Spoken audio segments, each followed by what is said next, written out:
Buenas noches, damas y caballeros. Bienvenidos a otro encuentro especial. Antes de comenzar, quiero saber quiénes me acompañan hoy. Comenten desde dónde están viendo y qué hora es por allá. Las historias que les voy a compartir esta noche son especialmente perturbadoras, todas relacionadas con lugares que deberían ser sagrados, pero que se convirtieron en escenarios de los horrores más inimaginables. Bueno, vayamos con el primer relato. Buenas noches, Umbra.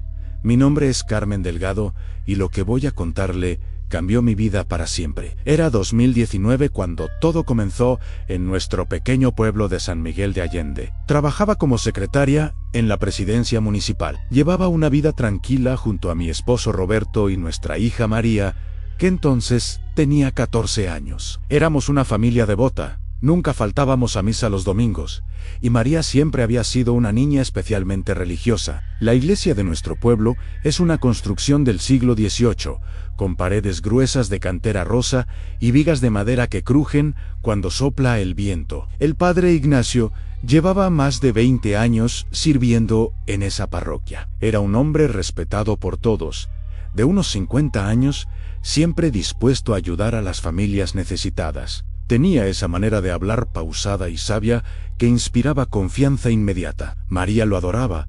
Siempre decía que quería ser como él cuando fuera grande, dedicar su vida a Dios. Todo cambió una tarde de octubre. María llegó de la escuela más callada de lo normal. Durante la cena apenas probó bocado. Movía la comida de un lado a otro del plato con la mirada perdida. Cuando le pregunté qué le pasaba, me dijo que había estado platicando con el padre Ignacio después de clases y que él le había sugerido que fuera más seguido a la iglesia para fortalecer su alma. Le dijo que las jóvenes de su edad estaban muy expuestas a las tentaciones del mundo moderno. Roberto y yo nos miramos extrañados. María ya iba a misa casi todos los días. Ayudaba en las actividades de la parroquia y siempre había sido una niña ejemplar. ¿Qué más podía necesitar? Pero confiábamos en el padre Ignacio, así que no le dimos mayor importancia. A partir de esa noche, María comenzó a levantarse a las 5 de la mañana para ir a la iglesia antes de la escuela. Decía que el padre Ignacio le había explicado que las oraciones del amanecer eran las más poderosas, que Dios escuchaba mejor en esas horas silenciosas. Al principio pensé que era admirable ver tanta devoción en una jovencita, pero pronto noté cambios preocupantes. María empezó a perder peso rápidamente. Sus mejillas se hundieron y aparecieron ojeras profundas bajo sus ojos. Cuando le preguntaba si se sentía bien, me respondía con una sonrisa forzada que tenía algo perturbador. Estoy purificando mi alma, mamá. El padre Ignacio dice que tengo que prepararme para algo muy importante. Sus calificaciones comenzaron a bajar. Los maestros me llamaban para decirme que María se quedaba dormida en clase, que parecía ausente. Una tarde, su maestra de español me contó algo que me heló la sangre. María había entregado un ensayo escrito completamente en latín. Cuando le preguntó dónde había aprendido ese idioma, María le respondió que las palabras simplemente llegaban a su mente. Roberto decidió hablar con el padre Ignacio. Fue una tarde a la iglesia y encontró al sacerdote en la sacristía. Organizando los ornamentos religiosos, le explicó nuestras preocupaciones sobre los cambios en María. El padre Ignacio lo escuchó con atención, asintiendo lentamente. Luego, con esa voz grave y tranquilizadora que tanto respetábamos, le dijo: Roberto, tu hija está pasando por una fase de despertar espiritual muy profunda. Es normal que una joven de su edad experimente estos cambios cuando Dios la llama de manera especial. Pero también debo advertirte algo. Hizo una pausa dramática, mirando hacia el crucifijo que colgaba en la pared. He notado que María viene cargando un peso muy grande. En sus confesiones ha mencionado cosas que me preocupan sobre el ambiente en su hogar. Roberto se quedó confundido. ¿Qué tipo de cosas, padre? No puedo revelar los detalles del sacramento de la confesión, pero sí puedo decirte que cuando hay pecado en una familia, especialmente pecados relacionados con la falta de fe o la vida desarreglada, eso puede abrir puertas espirituales peligrosas. María está siendo atacada por fuerzas oscuras precisamente porque ella es pura. El demonio siempre busca corromper lo más inocente. Esas palabras nos destrozaron. Roberto llegó a casa esa noche completamente transformado, con una culpa terrible en los ojos. Me contó todo lo que el padre Ignacio había dicho, y ambos comenzamos a examinar nuestras vidas buscando dónde habíamos fallado como padres. ¿Qué pecados podríamos haber cometido para poner en peligro a nuestra hija? Empezamos a ir a misa todos los días, a rezar el rosario en familia cada noche, a ayunar los viernes. Pero María empeoraba cada vez más. Una madrugada la encontré en la cocina, de pie frente a la ventana, completamente inmóvil. Llevaba puesto su camisón blanco y tenía los brazos colgando a los lados del cuerpo. «María, ¿qué haces despierta, mi amor?». Se giró hacia mí muy lentamente, y lo que vi me quitó el aliento. Sus ojos, que siempre habían sido de un café claro y cálido, ahora estaban completamente negros. No se veía ni una pizca del blanco. Cuando habló, su voz sonaba extraña, más grave de lo normal. «Mater dolorosa, Regina Coeli, intercede pro nobis». Repetía esa frase una y otra vez, mientras caminaba en círculos por la cocina. No respondía cuando le hablaba. Era como si no me viera. Roberto bajó al escuchar el ruido, y ambos nos quedamos paralizados viendo a nuestra hija en ese estado. De repente, María se detuvo y nos miró con esos ojos completamente negros. Sonrió, pero no era su sonrisa. Era la sonrisa de alguien más, alguien que conocía secretos terribles. «Él ya está dentro de mí», dijo con esa voz que no era suya, «y pronto todos sabrán lo que ustedes han hecho». Después de eso, se desplomó en el suelo. La cargamos hasta su cuarto y llamamos al doctor. Pero cuando él llegó, María estaba normal otra vez. El médico dijo que podía ser estrés, cambios hormonales propios de la adolescencia, pero nosotros sabíamos que esto era algo más grave. Al día siguiente, fuimos directamente con el padre Ignacio. Le contamos lo que había pasado, esperando que él supiera qué hacer. El sacerdote nos escuchó con una expresión cada vez más seria. «Lo que me describen confirma mis peores temores», dijo finalmente. «María está siendo poseída por una entidad demoníaca. Esto suele ocurrir cuando hay puertas espirituales abiertas en el hogar». Ann nos miró fijamente. «Roberto, Carmen, necesito que sean completamente honestos conmigo. ¿Han tenido contacto con prácticas ocultistas? ¿Hay objetos en su casa que podrían estar malditos?». Negamos rotundamente. Nunca habíamos tenido contacto con nada de eso. Éramos católicos devotos desde siempre. «Entonces, debe ser algo más profundo», continuó el padre Ignacio. «¿Hay algún pecado grave en su familia? ¿Algún antepasado que haya cometido actos terribles?». Roberto se quedó callado por un momento y luego recordó algo. Su abuelo, mucho antes de que él naciera, había vivido en la casa donde ahora vivíamos nosotros. Según contaban los viejos del pueblo, había matado a un hombre en esa casa durante una riña por tierras. El caso nunca se había resuelto oficialmente, pero todo el mundo sabía que había sido él. El padre Ignacio asintió gravemente.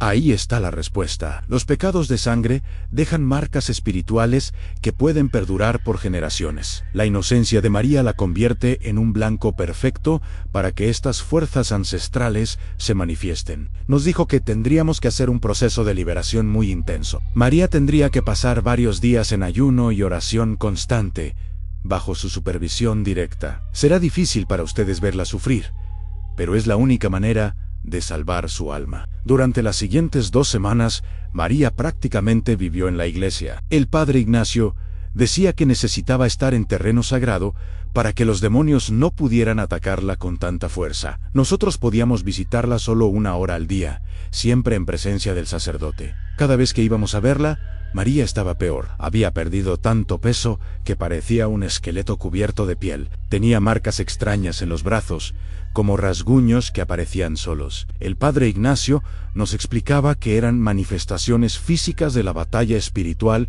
que se libraba dentro de ella. Una tarde, cuando llegamos para nuestra visita diaria, encontramos a María atada a una silla en el sótano de la iglesia. Tenía los ojos inyectados en sangre y la boca llena de heridas, como si se hubiera estado mordiendo la lengua. «Mira lo que tu pecado le está haciendo a tu hija», nos gritó cuando nos vio entrar, pero su voz era completamente diferente.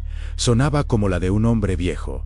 «El abuelo asesino nos alimenta. Su sangre derramada nos da poder. Roberto se puso pálido. El padre Ignacio nos tranquilizó, son los demonios hablando a través de ella. Están usando la información que obtuvieron del pecado ancestral para atormentarlos. No hagan caso a sus palabras. Pero esa noche, María hizo algo que nos dejó sin palabras. Empezó a contarnos detalles específicos sobre el asesinato del abuelo de Roberto, cosas que nadie vivo podía saber. Describió exactamente cómo había sido la pelea, dónde había escondido el cuerpo, incluso el nombre del hombre que había matado.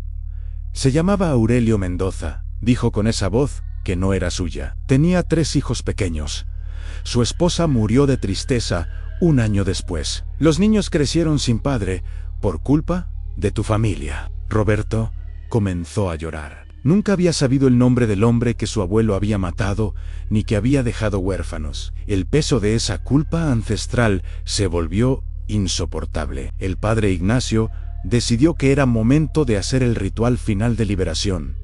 Será la prueba definitiva, nos dijo. María, si libera completamente, no terminó la frase, pero entendimos, era vida o muerte. El ritual estaba programado para la medianoche del viernes. El padre Ignacio nos pidió que no fuéramos, que sería demasiado peligroso para nosotros presenciar algo así. Vayan a casa, recen toda la noche y mañana por la mañana vengan por su hija. Esa fue la noche más larga de nuestras vidas. Roberto y yo nos quedamos despiertos, arrodillados frente al altar que habíamos improvisado en la sala, rezando sin parar, alrededor de las 3 de la mañana. Escuchamos algo que nunca olvidaré, en un grito terrible que venía de la dirección de la iglesia, un grito que no parecía humano. A la mañana siguiente, corrimos a la iglesia. La encontramos cerrada. Tocamos y tocamos, pero nadie respondía. Finalmente, Roberto forzó la puerta lateral. Lo que encontramos dentro me perseguirá hasta el día de mi muerte. El padre Ignacio estaba arrodillado frente al altar principal, rezando, pero algo estaba muy mal con él. Tenía las manos llenas de sangre, y no dejaba de repetir, perdóname, Dios mío, perdóname. María estaba en el suelo, junto al confesionario. Al principio pensé que estaba dormida, pero cuando me acerqué vi que tenía los ojos abiertos, completamente vacíos, no respiraba. ¿Qué pasó?, le grité al padre Ignacio. ¿Dónde está mi hija? Él se giró hacia nosotros. Y por primera vez en todos esos años, vi miedo real en sus ojos.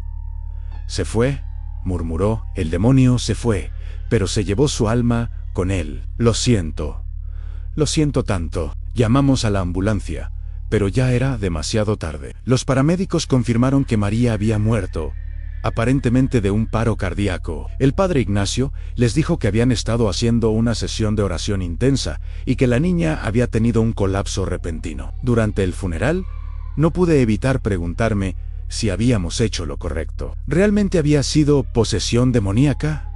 ¿O había algo más que no estábamos viendo? Fue 3 meses después cuando descubrí la verdad horrible. María había dejado un diario escondido debajo de su colchón. Roberto lo encontró cuando finalmente nos decidimos a limpiar su cuarto. Las primeras páginas eran normales, escritas con su letra de siempre, hablando de la escuela, sus amigas, sus sueños de futuro, pero las últimas entradas me helaron la sangre. El padre Ignacio me dijo que tengo que ir temprano a la iglesia porque necesita enseñarme oraciones especiales. Me da una medicina que dice que me va a ayudar a estar más cerca de Dios, pero me hace sentir muy rara y me olvido de las cosas. Hoy desperté en un lugar extraño de la iglesia y no recuerdo cómo llegué ahí.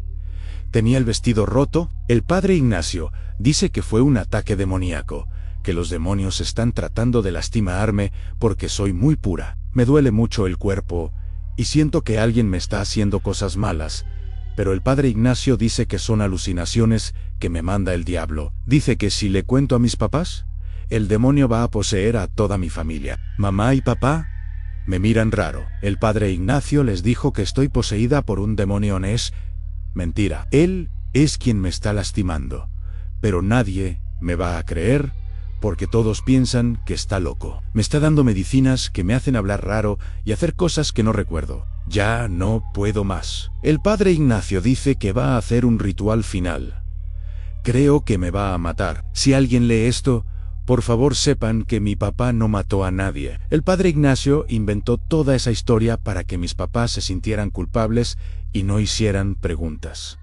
Perdónenme por no haber sido más valiente. La última entrada estaba escrita con una letra temblorosa, casi ilegible. Escuché al padre Ignacio hablando por teléfono. Dijo que ya había hecho esto antes con otras niñas. Dijo que cuando termine conmigo va a hacer que parezca que morí por el exorcismo. Mamá, papá, los amo, no fue su culpa. Roberto y yo nos quedamos destrozados. Nuestra hija había estado pidiendo ayuda y nosotros habíamos confiado en su verdugo. Habíamos entregado a nuestra propia hija al monstruo que la estaba lastimando. Fuimos inmediatamente con las autoridades.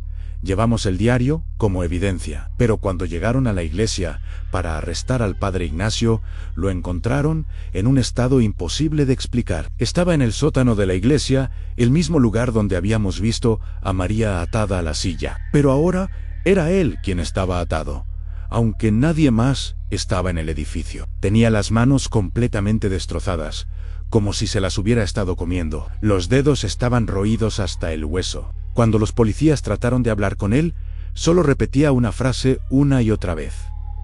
Ella me maldijo desde el otro lado. Los médicos dijeron que parecía estar en un estado de psicosis aguda. Lo llevaron al hospital psiquiátrico, pero cada noche se lastimaba más. Se comía pedazos de su propio cuerpo, empezando por las manos y siguiendo por los brazos. Los doctores trataban de pararlo. Le ponían camisa de fuerza, le daban sedantes, pero siempre encontraba la manera de llegar a su carne. Durante 49 días exactos, el padre Ignacio se devoró a sí mismo, pedazo a pedazo. Los médicos no podían explicar cómo seguía vivo con las heridas que se había infligido. Era como si algo lo mantuviera consciente y despierto específicamente para sufrir. El día 50, finalmente murió, pero antes de morir, confesó todo a un psiquiatra. Durante 20 años había estado abusando de niñas en la parroquia, usando drogas para desorientarlas y luego convenciendo a las familias de que estaban poseídas. María no era la primera que había matado para silenciarla. Encontraron los cuerpos de otras 3 niñas enterradas en el jardín detrás de la iglesia. Todas habían muerto durante exorcismos, según los registros oficiales. Cuando me enteré de esto, entendí que María había encontrado una manera de vengarse desde el más allá. De alguna forma, en sus últimos momentos, había logrado maldecir a su asesino con una muerte lenta y agonizante. Pero la maldición no terminó ahí. 2 años después, Roberto comenzó a enfermarse. Al principio pensamos que era depresión por la pérdida de María, pero luego empezó a mostrar síntomas extraños. Se mordía las manos mientras dormía, exactamente como había hecho el padre Ignacio. No puedo parar, me decía entre lágrimas.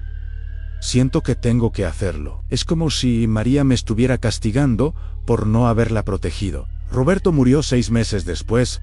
No pudo resistir la compulsión de lastimarse. Y ahora, 3 años después de la muerte de María, siento que la maldición viene por mí también. Cada noche escucho la voz de mi hija susurrándome en mamá.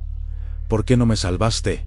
¿Por qué le creíste a él en lugar de creerme a mí? Mis manos están empezando a dolerme. Siento la necesidad de morderlas, de castigarme por haber fallado como madre. Sé que voy a terminar como Roberto, como el padre Ignacio. María logró su venganza, pero a un precio terrible. Su maldición no distingue entre culpables e inocentes. Todos los que participamos en su sufrimiento, incluso sin saberlo, tenemos que pagar. Este es mi último testimonio antes de que sea demasiado tarde. Si alguien escucha esta historia, por favor recuerden, a veces los demonios usan túnicas sagradas, y las víctimas que piden ayuda son tachadas de locas. La maldición de María seguirá viva mientras haya depredadores escondiéndose detrás de la fe de la gente inocente. Antes de pasar al siguiente relato, asegúrate de estar suscrito al canal y de haber activado la campanita para recibir las próximas historias. Aprecio mucho tu compañía y tu apoyo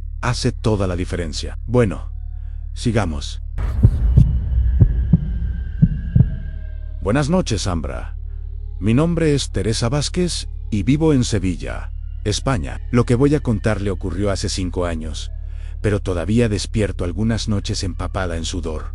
recordando los horrores que presencié. Todo comenzó cuando nos mudamos a un apartamento cerca de la iglesia de San Lorenzo, una construcción del siglo XVI que dominaba nuestro barrio con sus torres góticas y sus muros de piedra oscura. Mi hijo Diego tenía 8 años entonces, un niño alegre y lleno de energía que adoraba jugar fútbol en el pequeño parque frente a nuestra casa. Mi esposo Andrés trabajaba como mecánico en un taller cercano, y yo me dedicaba a cuidar de Diego y trabajar medio tiempo en una tienda de ropa. La iglesia siempre había tenido una presencia imponente en el barrio, pero nunca me había parecido siniestra hasta que comenzaron los ruidos nocturnos. Era octubre cuando escuché por primera vez los susurros. Eran alrededor de las 11 de la noche. Había acostado a Diego y estaba viendo televisión en la sala cuando oí voces muy bajas que parecían venir de la dirección de la iglesia. Al principio pensé que eran personas platicando en la calle, pero cuando me asomé por la ventana,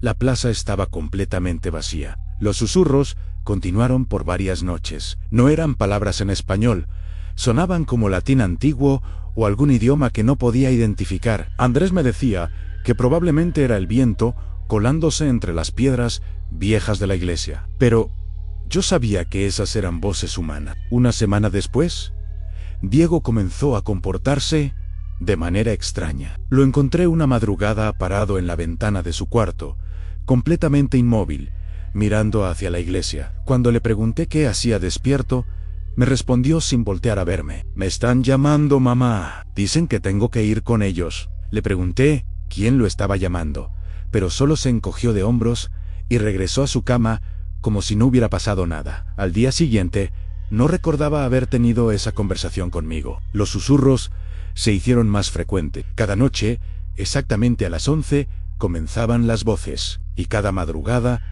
Diego aparecía en la ventana con esa mirada perdida, diciendo que ellos lo llamaban. Decidí hablar con el padre Miguel, el sacerdote que dirigía a la iglesia. Era un hombre mayor, de unos 60 años, que llevaba décadas sirviendo en esa parroquia. Cuando le conté sobre los ruidos nocturnos, su expresión se volvió muy seria. «Teresa, últimamente hemos tenido algunos problemas espirituales en la iglesia», me dijo con voz baja. «Ha llegado un nuevo colaborador, el hermano Sebastián, que se especializa en liberación espiritual. Él insiste en hacer rituales de limpieza durante las noches, y eso puede estar causando cierta agitación en las fuerzas oscuras que rondaban por aquí». Me explicó que el hermano Sebastián había llegado de Roma hacía 2 meses, enviado por el Vaticano para investigar reportes de actividad paranormal en varias iglesias de la región. Según el padre Miguel, este hombre tenía experiencia lidiando con casos de posesión demoníaca y había venido específicamente para limpiar nuestra iglesia de cualquier presencia maligna. «Los rituales que está realizando están funcionando», continuó el sacerdote, «pero es normal que durante el proceso de limpieza los demonios se agiten y traten de atacar a las familias más vulnerables del área. Tu hijo, al ser un niño inocente, es especialmente susceptible a sus influencias». Me sugirió que llevara a Diego a la iglesia para que el hermano Sebastián pudiera evaluarlo y determinar si necesitaba algún tipo de protección espiritual especial. Esa noche conocí al hermano Sebastián. Era un hombre alto y delgado, de unos 40 años, con ojos grises muy penetrantes, y una manera de hablar que imponía respeto inmediato. Vestía el hábito tradicional de los exorcistas y llevaba consigo una maleta llena de reliquias y objetos sagrados. Cuando vio a Diego, inmediatamente notó algo. «Este niño está siendo llamado por fuerzas muy antiguas», dijo después de observarlo por varios minutos. «Puedo ver las marcas espirituales en su aura. Ha estado en contacto con entidades que llevan siglos habitando esta tierra». Diego, que normalmente era tímido con los desconocidos, se acercó al hermano Sebastián sin ningún miedo. Era como si se sintiera atraído hacia él. El hombre le puso una mano en la cabeza y comenzó a recitar oraciones en latín. Diego cerró los ojos y permaneció completamente quieto durante toda la oración. «Será necesario que el niño venga todas las noches durante una semana», nos dijo el hermano Sebastián. «Debo realizar una serie de rituales de protección para crear una barrera espiritual a su alrededor. Si no lo hacemos pronto, las entidades que lo están llamando podrían tomar control de su alma». Andrés y yo estábamos asustados, pero confiábamos en la autoridad de la iglesia. Si un exorcista enviado desde Roma decía que nuestro hijo estaba en peligro, no íbamos a arriesgarnos a no hacer nada. Durante toda esa semana, llevé a Diego a la iglesia todas las noches a las 9. El hermano Sebastián realizaba rituales complejos en la sacristía, con velas, incienso y reliquias que decía que habían sido bendecidas por el Papa en Diego.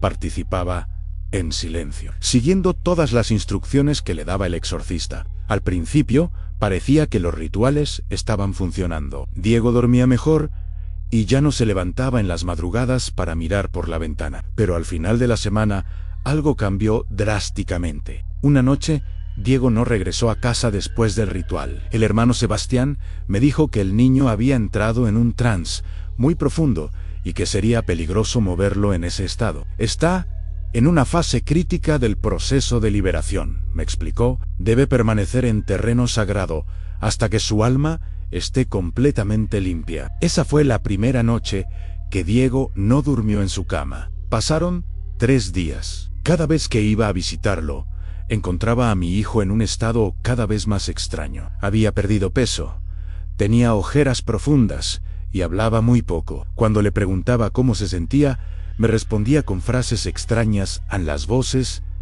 ya no me asustan, mamá. Ahora entiendo lo que quieren. El hermano Sebastián me tranquilizaba constantemente. Es normal que los niños pasen por esta fase durante la liberación espiritual. Su alma está luchando contra siglos de influencia demoníaca.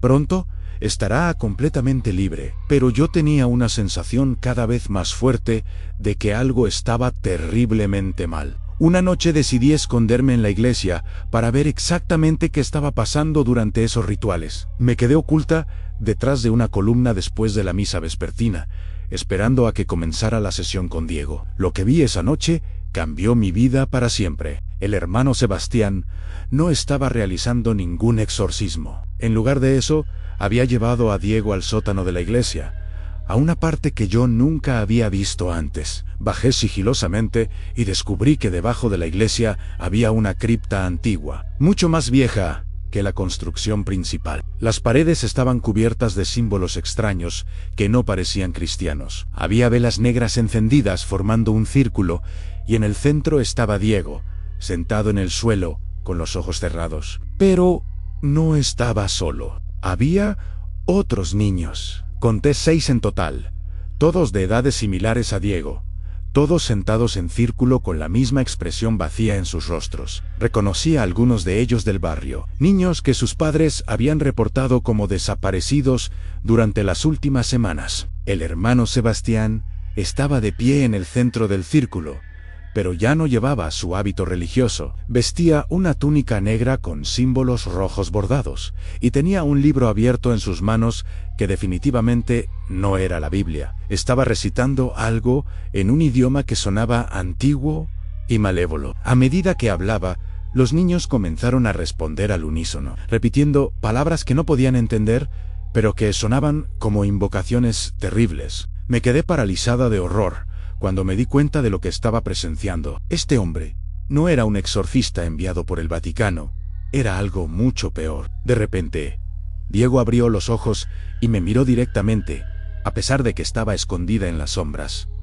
Sonrió, pero no era su sonrisa, era la sonrisa de alguien completamente diferente. «Hola, mamá», dijo, con una voz que era suya, pero que sonaba vacía, hueca. «Ya casi terminamos aquí». El hermano Sebastián se giró hacia mí. No parecía sorprendido de verme allí. De hecho, sonrió como si hubiera estado esperando mi llegada. «Teresa, qué bueno que finalmente decidiste unirte a nosotros», dijo con esa voz que antes me había dado tanta confianza. «Diego ha estado preguntando por ti». Traté de correr, pero mis piernas no me respondieron. Era como si algo invisible me mantuviera clavada al suelo. El hermano Sebastián comenzó a caminar hacia mí, sin prisa, como un depredador que sabe que su presa no puede escapar. «¿Sabes qué es lo que realmente estoy haciendo aquí, Teresa?», me preguntó mientras se acercaba.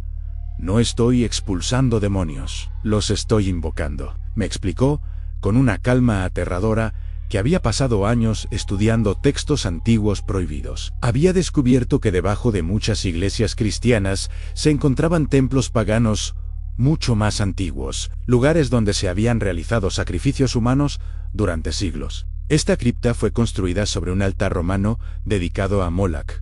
Continuó. Durante cientos de años, los sacerdotes sacrificaban niños aquí para obtener poder y conocimiento. Cuando llegó el cristianismo, simplemente construyeron la iglesia encima, pensando que eso purificaría el lugar. Pero los espíritus antiguos nunca se fueron. Diego y los otros niños permanecían sentados en perfecto silencio, con esa misma expresión vacía. Era como si fueran muñecos esperando órdenes. He estado alimentando a estas entidades, me dijo el hermano Sebastián. Cada niño que traigo aquí se convierte en un recipiente para ellas. No los mato, Teresa. Eso sería un desperdicio. Los transformo en algo mucho más útil. Fue entonces cuando entendí la horrible verdad. Los niños que habían desaparecido en las últimas semanas no estaban muertos. Estaban allí, en esa cripta, pero ya no eran ellos mismos. Las entidades antiguas habían tomado control de sus cuerpos. Tu hijo será el séptimo, continuó el falso exorcista. 7 es un número sagrado. Con 7 recipientes podré abrir un portal permanente entre este mundo y el reino de Moloch. Los antiguos dioses regresarán, y yo seré su profeta en la tierra. Traté de gritar, pero no salía sonido de mi garganta. El hermano Sebastián levantó su mano y comenzó a recitar otra incantación. Sentí como si algo helado se arrastrara por mi columna vertebral. Ahora tú serás testigo del nacimiento de una nueva era, me dijo. Observa cómo tu hijo se transforma en algo sagrado. Diego se puso de pie lentamente. Sus ojos ya no eran los suyos. Ahora brillaban con una luz rojiza, antinatural. Cuando habló, su voz era completamente diferente, más profunda, como si varias voces hablaran al mismo tiempo. Madre, dijo.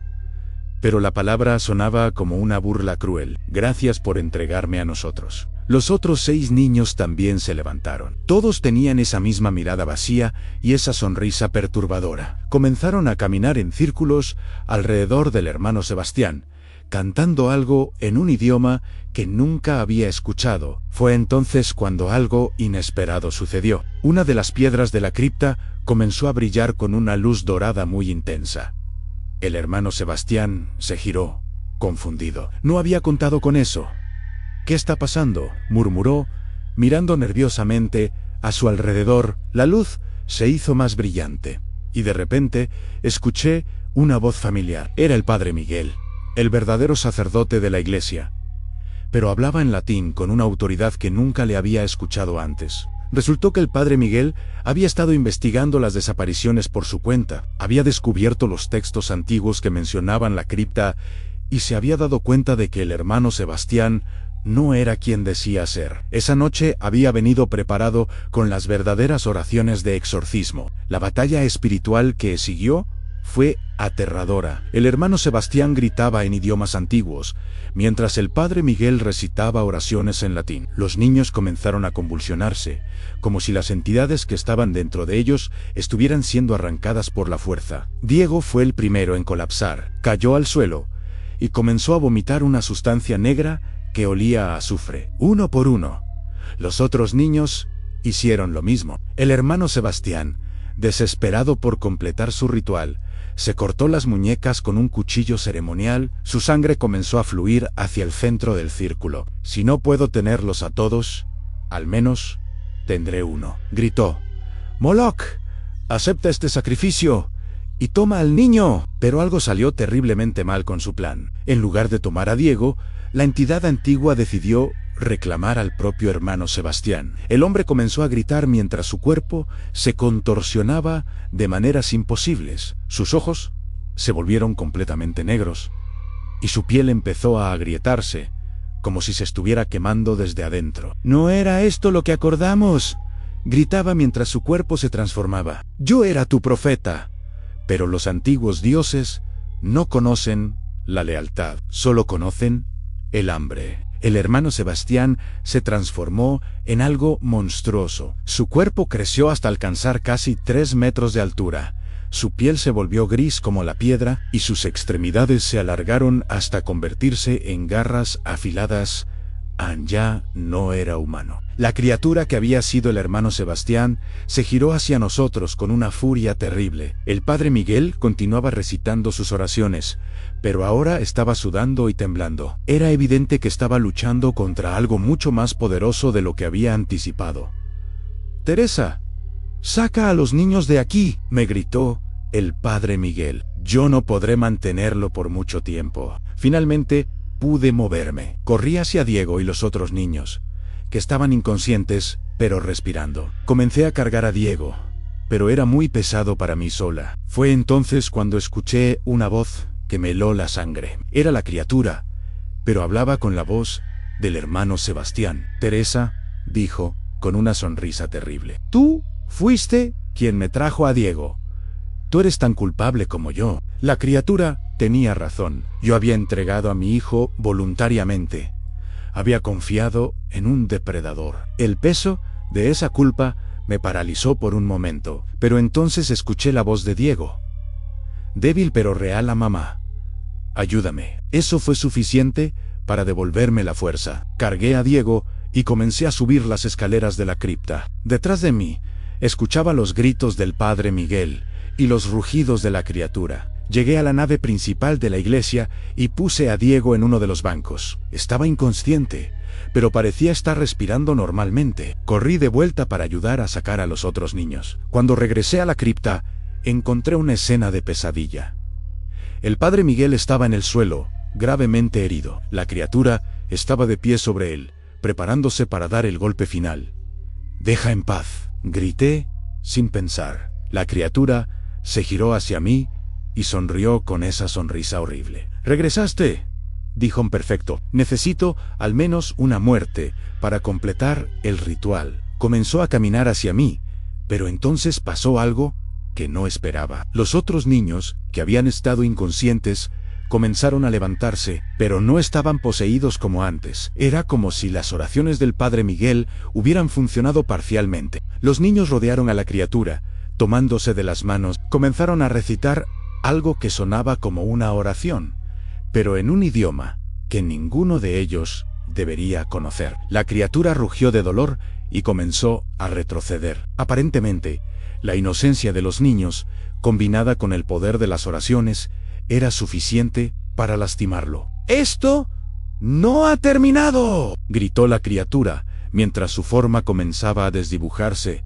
«Regresaré, y la próxima vez me llevaré a todos». Con un último rugido terrible, la criatura desapareció en una explosión de humo negro que olía a carne quemada. Los niños colapsaron inmediatamente. El padre Miguel se acercó a mí, cojeando y sangrando. «Tenemos que salir de aquí», me dijo. «Este lugar está maldito. Hay que sellarlo para siempre». Entre los dos, sacamos a todos los niños de la cripta. El padre Miguel llamó a las autoridades y a los paramédicos. Oficialmente, les dijo que había encontrado a los niños desaparecidos, escondidos en el sótano de la iglesia, víctimas de un secuestrador que había huido. Los niños fueron hospitalizados, pero físicamente estaban bien.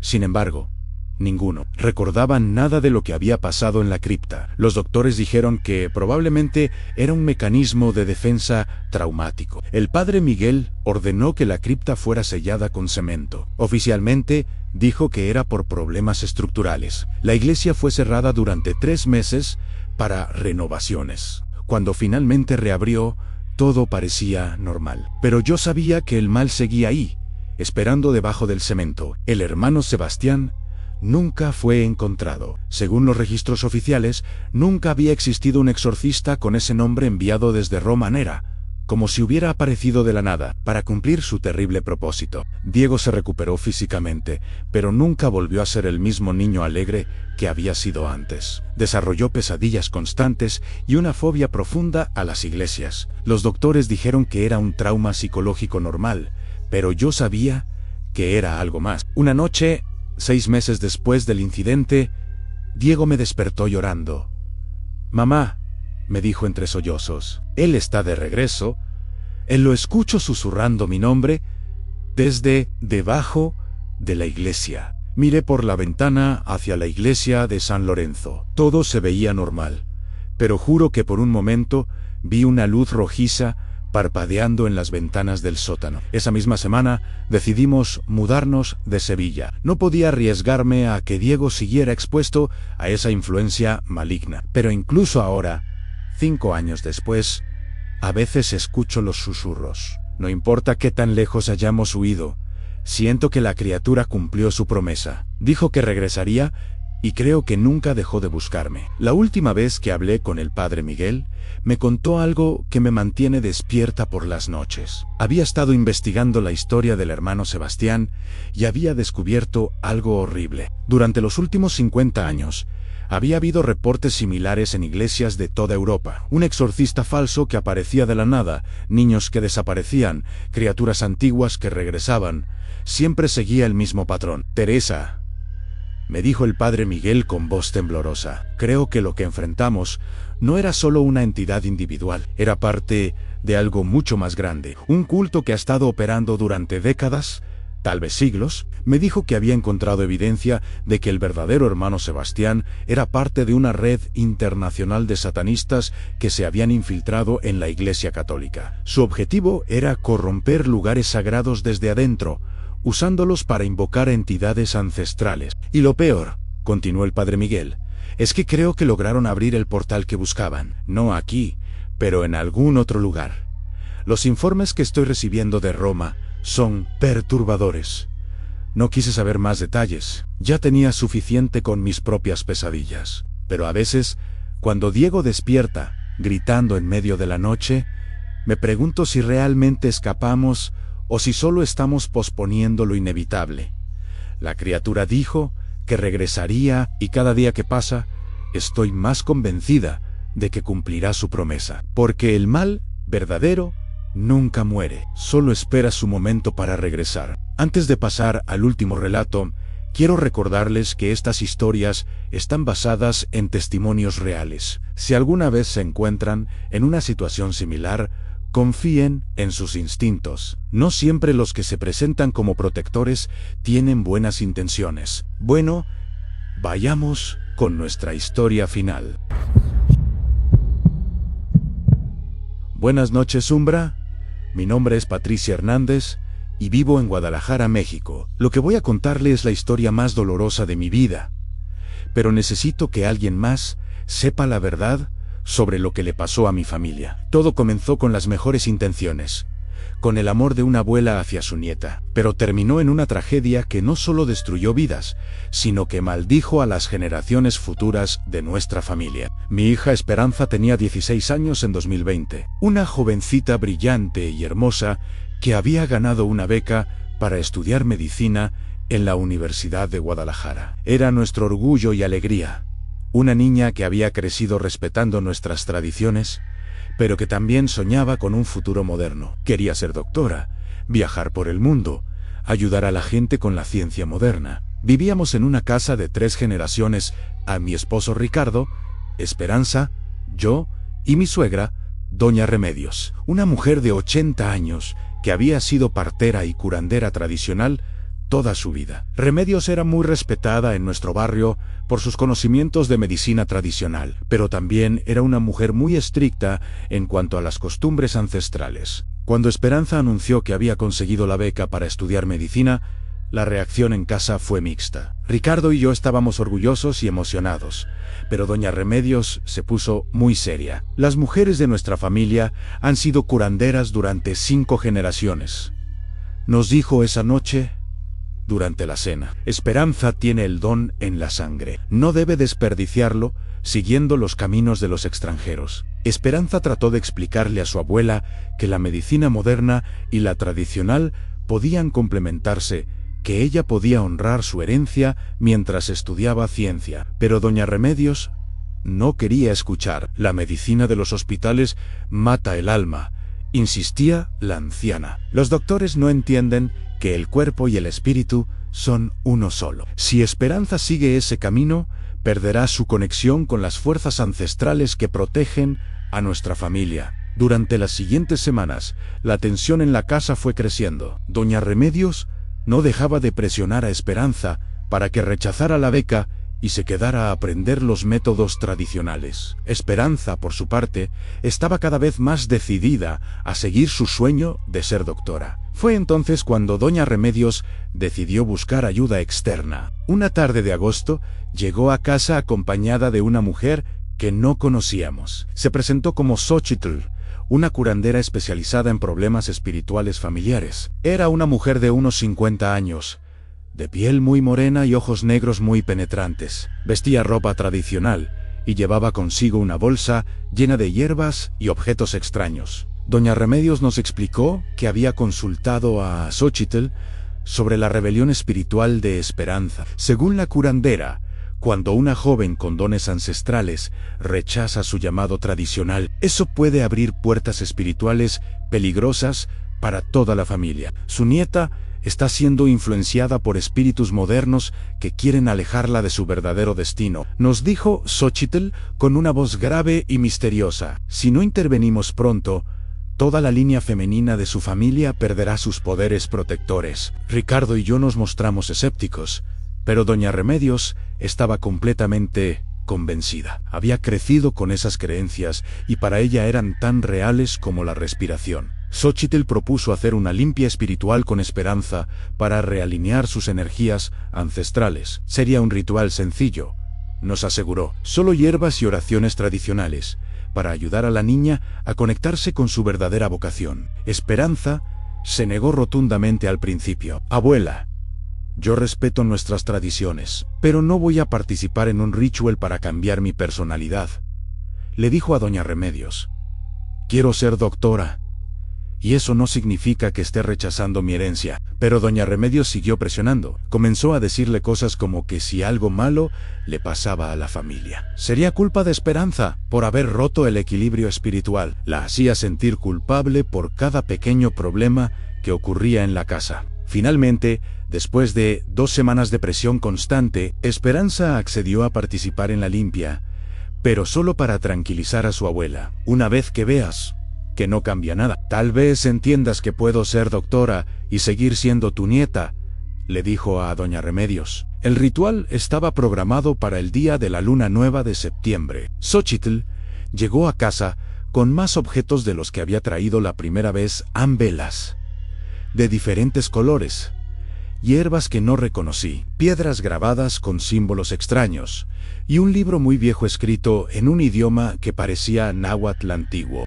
Preparó todo en el patio trasero de la casa, donde doña Remedios tenía su altar familiar. Hizo un círculo con sal y cenizas, colocó las velas en puntos específicos, y puso una silla en el centro, donde Esperanza debía sentarse. Este ritual va a ayudar a Esperanza a recordar quién es realmente, nos explicó Xochitl. Las fuerzas ancestrales van a hablar directamente con su alma y le van a mostrar su verdadero camino. Al principio, todo parecía inofensivo. Xochitl quemó algunas hierbas y recitó oraciones en náhuatl mientras Esperanza permanecía sentada con los ojos cerrados. La curandera le dio a beber un té hecho con plantas que dijo que la ayudarían a abrir su percepción espiritual. Pero después de unos 20 minutos, Esperanza comenzó a comportarse de manera extraña. Empezó a mecerse hacia adelante y hacia atrás, como si estuviera en trance. Sus ojos se pusieron vidriosos y su respiración se volvió muy lenta. Está funcionando, susurró doña Remedios con satisfacción. Las ancestras están hablando con ella. Xochitl continuó con el ritual, pero ahora sus oraciones sonaban diferentes. No eran las palabras suaves y melodiosas del principio, sino algo más áspero, más urgente. Comenzó a hablar directamente con Esperanza, pero en ese idioma antiguo que ninguno de nosotros entendía. Esperanza respondía en el mismo idioma, aunque ella nunca había aprendido náhuatl. Su voz sonaba diferente, más profunda, como si fuera una persona mayor hablando a través de ella. El ritual duró casi 3 horas. Cuando finalmente terminó, Esperanza abrió los ojos, pero parecía confundida. No recordaba nada de lo que había pasado durante el trance. ¿Cómo me siento?, preguntó, tocándose la cabeza como si le doliera. Xochitl sonrió con satisfacción.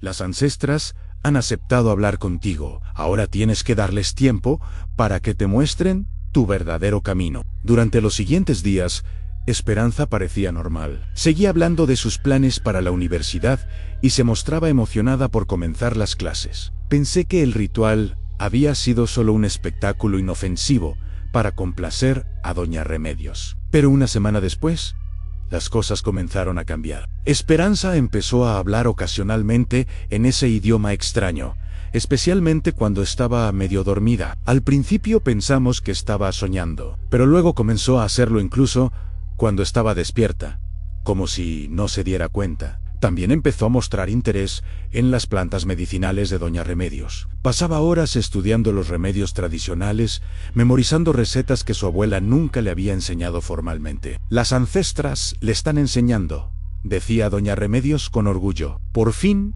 está despertando a su verdadera naturaleza. Pero yo notaba otros cambios que me preocupaban. Esperanza había perdido interés en sus libros de preparatoria. Ya no hablaba de la universidad con emoción. Cuando le preguntaba sobre sus planes, me respondía con frases vagas como tal vez hay otros caminos más importantes.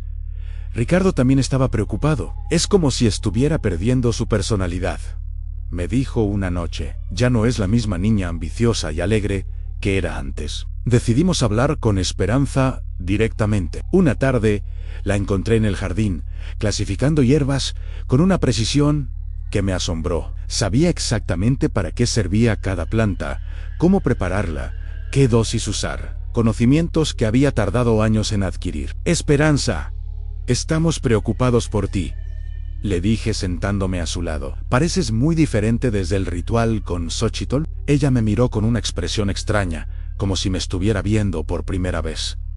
No estoy diferente, mamá. Estoy despertando por primera vez en mi vida, entiendo quién soy realmente. Pero ¿qué pasa con tus sueños de ser doctora? ¿Qué pasa con la universidad? Esperanza se encogió de hombros. Esos eran sueños de niña, ahora entiendo que mi destino es preservar la sabiduría ancestral. El mundo moderno es una ilusión que aleja a las personas de su verdadera naturaleza. Esas palabras no sonaban como algo que Esperanza diría, sonaban como las palabras de doña Remedios o incluso de Xochitl. Esa noche decidí confrontar a mi suegra. Remedios, estoy preocupada por lo que le está pasando a Esperanza. Creo que ese ritual le hizo algo. Doña Remedios me miró con una mezcla de triunfo y defensividad.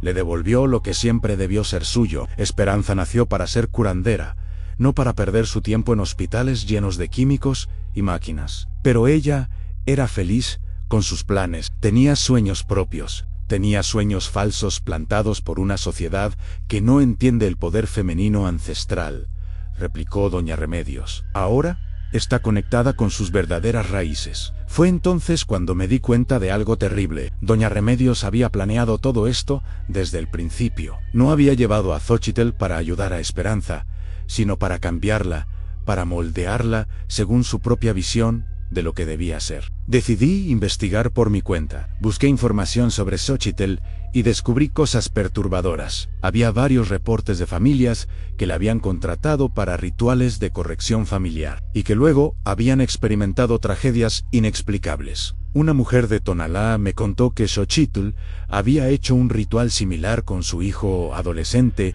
que quería mudarse a Estados Unidos. Después del ritual, el joven había perdido completamente el interés en viajar, pero también había desarrollado una personalidad totalmente diferente. Se había vuelto obsesivo, agresivo y finalmente había terminado en un hospital psiquiátrico. Cuando confronté a doña Remedios con esta información, ella se puso furiosa. Esas son mentiras de gente que no entiende el poder de los antiguos, me gritó.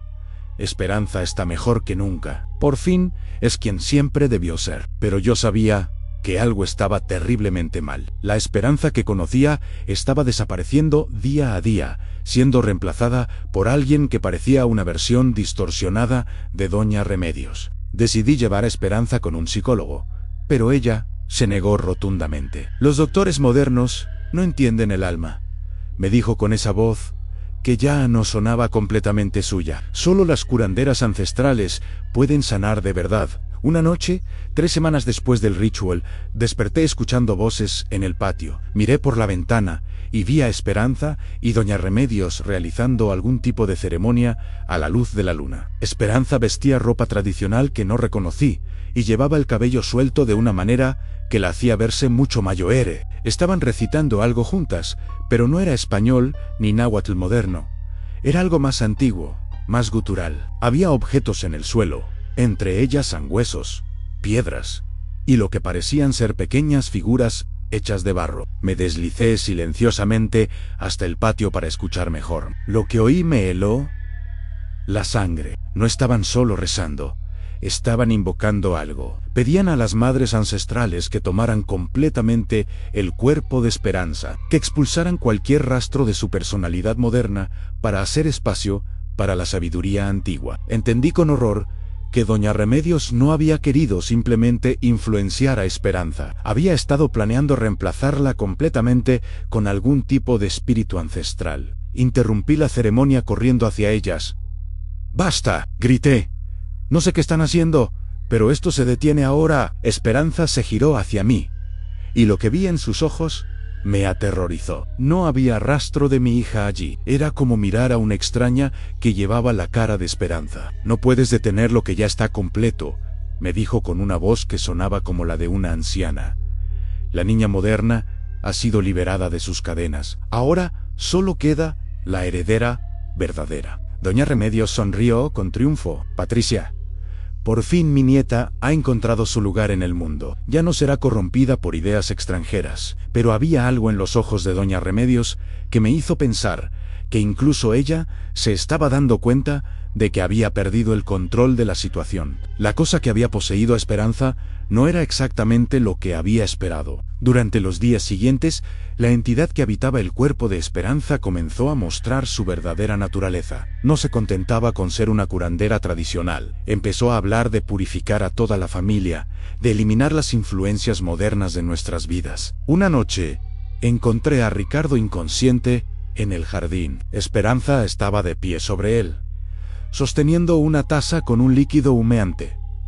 ¿Qué le hiciste?, le grité. Le di medicina para que deje de resistirse a los cambios necesarios, respondió con esa voz que no era suya. Pronto entenderá que el mundo moderno debe ser destruido. Ricardo estuvo enfermo durante 3 días. Los doctores no pudieron identificar que lo había envenenado, pero por suerte se recuperó. Sin embargo, después de eso comenzó a comportarse de manera extraña. Se volvió sumiso, obediente, como si hubiera perdido su voluntad propia. Fue entonces cuando me di cuenta de que la entidad tenía un plan mucho más siniestro. No solo quería poseer a Esperanza, sino controlar a toda la familia y eventualmente extender su influencia a todo nuestro círculo social. Decidí que tenía que actuar antes de que fuera demasiado tarde. Busqué ayuda con el padre Carlos, el sacerdote de nuestra parroquia. Le conté todo lo que había pasado, esperando que pudiera hacer un exorcismo, pero cuando el padre Carlos vino a casa, la entidad se mostró completamente inmune a sus oraciones. De hecho, parecía fortalecerse con la presencia del sacerdote. Su dios extranjero no tiene poder aquí, le dijo a padre Carlos con una sonrisa cruel. Este lugar pertenece a dioses más antiguos. El sacerdote se fue esa noche completamente derrotado. Me dijo que necesitaríamos ayuda de alguien que entendiera mejor las tradiciones prehispánicas. Fue entonces cuando busqué a Esteban Tleselel, un anciano curandero que vivía en las afueras de la ciudad. Era conocido por su conocimiento de los rituales ancestrales, pero también por su sabiduría para distinguir entre espíritus benévolos y malignos. Cuando le expliqué la situación, su rostro se ensombreció inmediatamente. Señora Patricia, me dijo con gravedad, lo que me describe no es una posesión ancestral normal. Suena como si hubieran invocado a una de las madres oscuras, entidades que fueron banidas por nuestros antepasados hace siglos porque eran demasiado peligrosas. Me explicó que existían espíritus ancestrales que habían sido corrompidos por siglos de rituales de sangre y sacrificios humanos. Estas entidades se hacían pasar por sabias ancestras, pero en realidad eran parásitos espirituales que buscaban extender su influencia en el mundo físico. Su suegra y la curandera Xochitl probablemente no sabían lo que estaban invocando, continuó Esteban.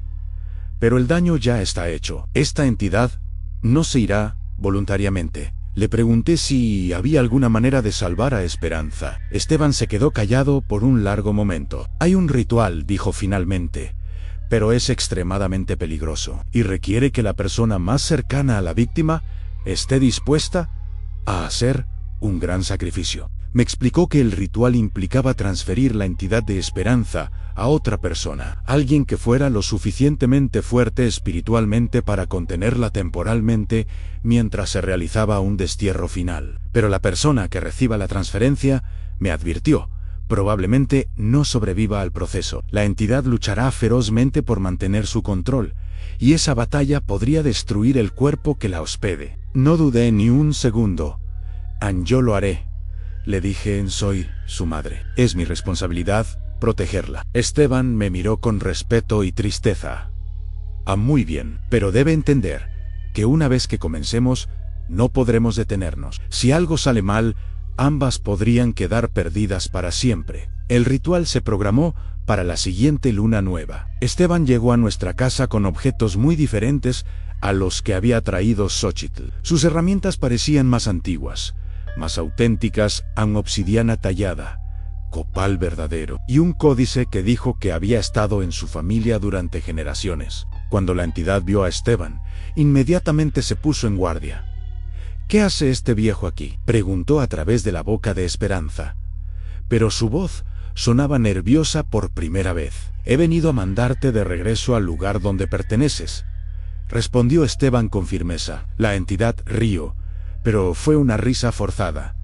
«No tienes poder sobre mí, anciano. Este cuerpo es mío ahora, y pronto toda esta familia me pertenecerá». Esteban comenzó a preparar el ritual en silencio. Dibujó símbolos complejos en el suelo con ceniza de copal. Colocó las piedras de obsidiana en puntos específicos y encendió un fuego central con maderas sagradas. Durante todo este tiempo, doña Remedios observaba desde una esquina, visiblemente asustada. Creo que finalmente se estaba dando cuenta de la magnitud de lo que había desencadenado. «Patricia», me susurró, «tal vez deberíamos parar. Esperanza parece estar bien como está. Tal vez podemos aprender a convivir con lo que sea que esté dentro de ella». Pero yo sabía que eso era imposible. La entidad ya había mostrado su verdadera naturaleza. Si la dejábamos en paz, eventualmente destruiría a toda nuestra familia. Esteban comenzó el ritual recitando oraciones en náhuatl puro, el idioma de nuestros antepasados más remotos. La entidad reaccionó inmediatamente, haciendo que el cuerpo de Esperanza se contorsionara violentamente. «No puedes obligarme a irme», gritó con una voz que ya ni siquiera sonaba humana. «Este cuerpo me fue ofrecido voluntariamente». «Fue ofrecido bajo engaños», replicó Esteban sin dejar de recitar. «Y ahora será reclamado por amor verdadero». Fue entonces cuando me tocó participar. Esteban me indicó que me colocara frente a Esperanza y que pusiera mis manos sobre su frente. Tenía que recitar unas palabras específicas que me había enseñado, palabras que invitarían a la entidad a transferirse a mi cuerpo. «Madre Oscura», comencé, sintiendo cómo mi voz temblaba, «si tanto poder buscas, aquí tienes un recipiente más fuerte. Deja a mi hija y tómame a mí». La entidad se detuvo inmediatamente. A través de los ojos de Esperanza, me miró con una mezcla de sorpresa y cálculo. «¿Estás dispuesta a condenarte por ella?», me preguntó. «Sí», respondí sin dudar. «Soy su madre. Es mi deber protegerla». Lo que siguió fue la experiencia más aterradora de mi vida. Sentí como algo frío y viscoso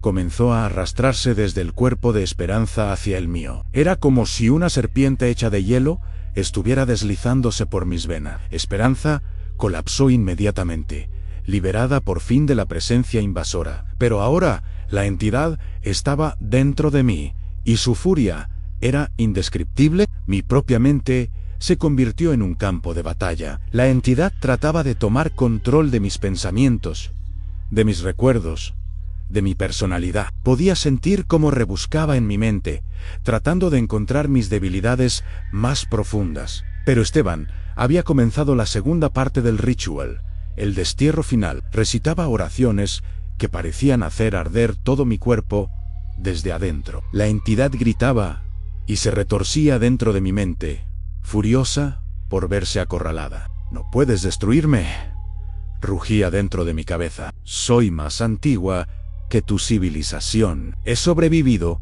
al colapso de imperio. Pero no has sobrevivido al amor de una madre, le respondí mentalmente. Fue entonces cuando la entidad hizo algo que no esperábamos. En lugar de permitir que fuera desterrada, decidió vengarse de la manera más cruel posible, con sus últimas fuerzas. La entidad pronunció una maldición que sentí grabarse en lo más profundo de mi alma. Si no puedo tener a esta familia, la destruiré. Maldigo a todas las mujeres de tu linaje. Ninguna llegará a los 20 años sin enloquecer. Tu hija será la primera, y cada generación pagará por tu interferencia. El dolor que siguió fue indescriptible. Era como si algo estuviera desgarrando mi alma desde adentro. Grité hasta quedarme sin voz, y luego me desplomé. Cuando desperté, Esteban estaba inclinado sobre mí con expresión grave. La entidad se ha ido, me dijo, pero no sin causar daño final. Esperanza había despertado y parecía ser ella misma otra vez, pero estaba muy débil. Durante las siguientes semanas se recuperó físicamente, pero había perdido todos los recuerdos de los últimos 2 meses. No recordaba el ritual con Xochitl, ni su período de posesión, ni sus planes de estudiar medicina. De hecho, parecía haber perdido todo interés en el futuro. Se volvió apática, desinteresada en todo. Ya no tenía sueños ni ambiciones. Era como si la entidad se hubiera llevado una parte esencial de su espíritu al irse. Pero lo peor estaba por venir. 3 meses después del exorcismo, Esperanza comenzó a mostrar síntomas preocupantes. Empezó a tener episodios de paranoia intensa, creyendo que la gente la perseguía o que escuchaba voces que la llamaban por su nombre. Los doctores dijeron que era un brote psicótico tardío, probablemente relacionado con el trauma que había sufrido, pero yo sabía que era la maldición empezando a manifestarse. Los episodios empeoraron gradualmente. Esperanza se volvió violenta, agresiva, atacando a familiares y extraños sin razón aparente. Tuvimos que hospitalizarla varias veces. En uno de sus momentos de lucidez, me miró con ojos llenos de terror y me dijo: mamá, hay algo malo dentro de mi cabeza. No son mis pensamientos. Alguien más está pensando a través de mí. Los médicos probaron todos los tratamientos disponibles, antipsicóticos, terapiau electroconvulsivau, incluso procedimientos experimentales. En nada funcionaba. Era como si la locura fuera algo sobrenatural, inmune a la medicina moderna. El día de su 18º cumpleaños, Esperanza tuvo el episodio más violento hasta la fecha. Atacó a 3 enfermeras en el hospital psiquiátrico y trató de arrancarse los ojos con sus propias uñas, gritando que veía cosas que no debía ver.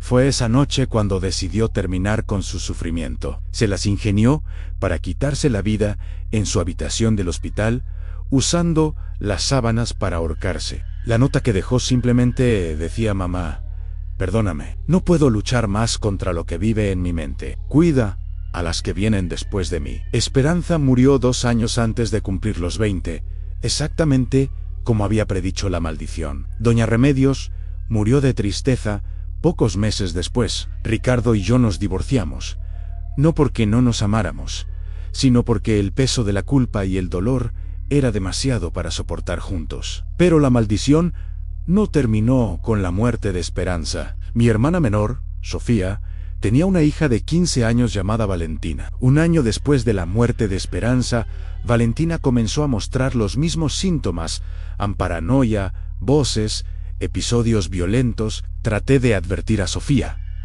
de contarle sobre la maldición, pero pensó que había enloquecido de dolor por la pérdida de mi hija. Los doctores dijeron que Valentina tenía una predisposición genética a la esquizofrenia. Valentina murió a los 17 años después de saltar desde el techo de su escuela durante un episodio psicótico. Luego fue el turno de la hija de mi prima.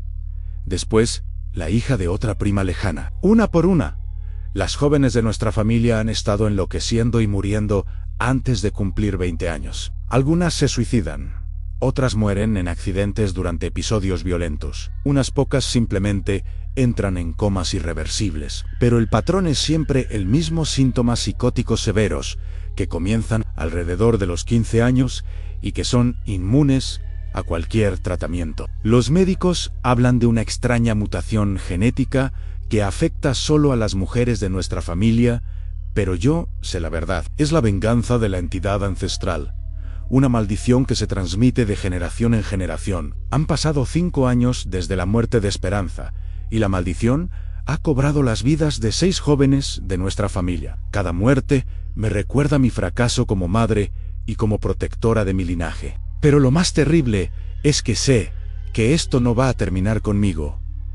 Mi sobrina Paloma acaba de cumplir 14 años. Es una niña brillante y hermosa, llena de vida y sueños, exactamente como era Esperanza a su edad. Sus padres no creen en la maldición. Piensan que es superstición alimentada por el dolor. Pero yo ya veo las primeras señales. Paloma ha empezado a hablar sola en su cuarto, a veces en idiomas que no reconoce. Ayer la encontré dibujando símbolos extraños que parecían muy similares a los que usaba Xochitl en sus rituales. He tratado de encontrar una manera de romper la maldición. He consultado con curanderos, sacerdotes, incluso con investigadores paranormales. Todos me dicen lo mismo. A las maldiciones de sangre son las más poderosas y las más difíciles de romper. Algunos sugieren que la única manera de terminar con esto sería encontrar a Xochitl y obligarla a revertir lo que hizo. Pero la curandera desapareció poco después del exorcismo de Esperanza. Es como si se hubiera esfumado del mundo. Otros dicen que la maldición solo puede romperse si alguien de la familia hace un sacrificio voluntario tan grande que equilibre el daño causado. Pero no sé qué podría ser ese sacrificio. Lo que sí sé es que cada noche rezo por Paloma y por todas las niñas que vendrán después de ella. Rezo para que encuentren una fuerza que yo no tuve, una sabiduría que a mí me faltó, porque la verdad más horrible de toda esta historia es que todo comenzó con amor. Doña Remedios amaba genuinamente a Esperanza y quería lo mejor para ella. Yo amaba a mi hija y traté de protegerla. Incluso Xochitl probablemente creía que estaba ayudando a preservar tradiciones sagradas. Pero a veces el amor mal dirigido puede abrir puertas que es mejor mantener cerradas. Y una vez que esas puertas se abren, es casi imposible volver a cerrarlas. La maldición de nuestra familia es la prueba de que el camino al infierno está pavimentado de buenas intenciones, y que los pecados de una generación pueden condenar a todas las que vienen después. Si alguien escucha esta historia y conoce a una familia que está pasando por algo similar, por favor, no cometan los mismos errores que nosotros. No confíen ciegamente en curanderos desconocidos. No importa qué tan convincentes parezcan. Y si sienten que están perdiendo a un ser querido a fuerzas que no entienden, recuerden que, a veces, la única manera de salvar a alguien es aceptar que no pueden ser salvados en la forma que esperaban. Esperanza quería ser doctora, quería ayudar a la gente, viajar por el mundo, vivir una vida plena y moderna. En lugar de eso, se convirtió en la primera víctima de una maldición ancestral que va a atormentar a nuestra familia durante generaciones. Y todo porque una anciana que la amaba no pudo aceptar que los sueños de su nieta eran diferentes a los suyos. Bueno amigos, estos fueron los relatos de hoy. Espero de corazón que les hayan gustado. Subo nuevos videos todos los días y me dará mucho gusto verlos en los próximos. Ahora, en la pantalla, les dejo otros 2 buenos videos que seguro les encantarán. Un abrazo de Umbra y nos vemos por allá.